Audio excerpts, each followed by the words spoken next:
Welcome back to the Bargain Collector. I'm Johnston. Come on in, kick your feet up, hit the like, and definitely hit the subscribe.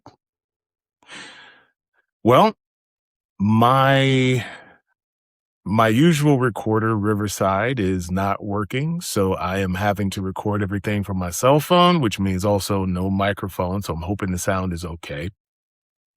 And as soon as it's back up, I'll be back to recording it as usual.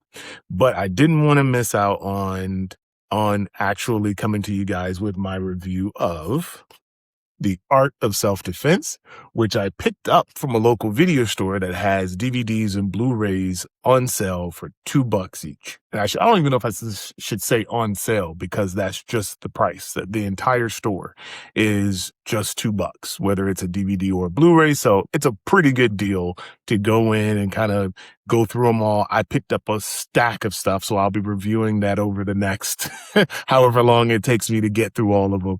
But for $2, you literally can't beat that. So on to my review of the film. First, the technical specs, just very, very briefly.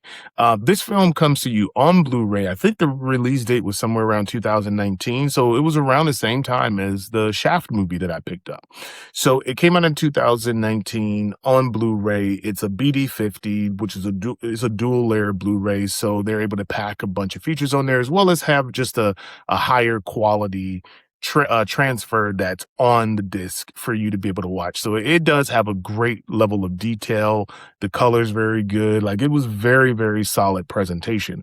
I will say that the film features a DTS 5.1 audio track, which, I mean, I'm guessing for this type of film, it's serviceable and it's fine. I mean, it's not a big action film. It's mainly a comedy and a little kind of an indie comedy. So having a DTS 5.1 is not a bad thing. It's serviceable. Now, on to the critical response.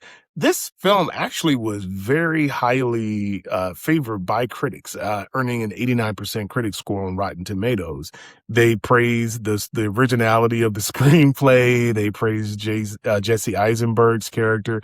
They really just gave it overall, generally, very high marks. It was even called the most original film of the year, and one critic actually said the funniest movie of the year. So I don't know what films came out that year to call it the funniest film of the year, but I would agree with the critics that it is the most original film of the year. Like, it was a very, very interesting story. It's a very simple premise, very easy to follow. Jesse Eisenberg is walking home one night from buying his dog some food, and a motorcycle pulls up. And I want to call it a motorcycle gang, but it's not. It's just two people on a motorcycle. It's a guy and another guy holding on to him, and they jump off the motorcycle and beat up Jesse Eisenberg for no reason. And it prompts him to start taking karate classes. And instead of taking it like a regular person would, which is, you show up for your 1 or 2 days a week, he starts showing up pretty much every day and just really jumping headfirst into taking karate and becoming this more self-assured person. Very great story. It's very great. It's very fun premise, and it provided for a lot of laughter and just generally a good time. So on from that, what are my thoughts in terms of it being something that's collectible? Well, let's start with the first thing, which is shelf appeal. It's a pretty standard, slipcover for a Blu-ray. It's pretty standard. I would say it has very moderate shelf appeal. I do like the design of it, but I would say it's a very moderate shelf appeal. So if I had to issue, like, if it was on a 1-point must system, I would probably give it a 0.5, a half a point. It's it's a very, very moderate shelf appeal, but I will say that it is in great condition. The slipcover is in great condition. Was it entertaining? Yes, highly entertaining.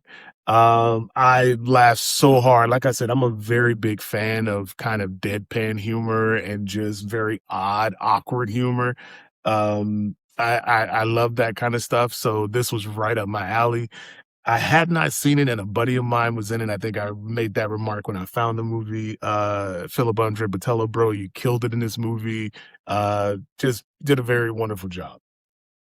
I I just had a really good time with the film, and so entertainment definitely gets high marks on that. The question is it rewatchable? The thing about humor is that you tend to laugh less and less as you watch a movie. Now, there are some standouts, some things that are quite different, but I will tell you, I remember watching Vacation, the one where I think it's is it uh with the was it Christina Applegate when her whole family and everything they go on this trip and everything. Um and it was playing off like they were the husband was the son. He was the guy from The Hangover. I forget his name, but he plays Chevy Chase's son, and they're going on this vacation and everything. And I remember watching that film, and I laughed so hard I cried. I remember begging for a moment to breathe, and then I watched it again and I laughed a little less. And then I watched it a third time and, it was like, I got a few chuckles out of me. So it wears off. Humor usually wears off. Um, Now, in this particular instance, I can tell you that because it isn't slapstick and it isn't something where you're just falling over, constantly laughing, I feel the humor plays very, very well and plays into a bit more rewatchability. Um, so all in all, I was a little bit torn about whether or not I would add it to my library. But really, really thinking about it, it does have quite a bit of rewatchability. I think that the central themes of the story are pretty solid. I think that the oddball, like off center kind of a feel of it allows you it allows for greater rewatchability. The only element that I want to kind of check out on a second viewing is just the purely humor part because it offers more than just the humor. So that's why I lean more towards it being rewatchable because it has more going for it than just being funny. It has a really solid story, like I said, wonderful performances by Jesse Eisenberg, Philip Botello, what was his Nivola? Alessandro Nivola. Imogen Poots is great.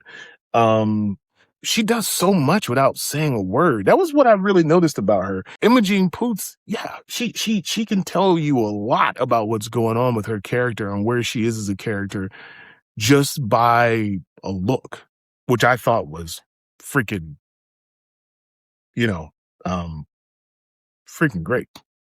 So yeah, all of that being said, I think the movie is a rewatchable movie. Now, will I revisit it in the future and then reassess? Yes, I'll have to.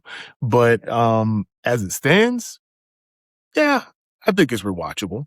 So at this time, it's moderately it has moderate shelf appeal, but it is definitely entertaining and mostly rewatchable.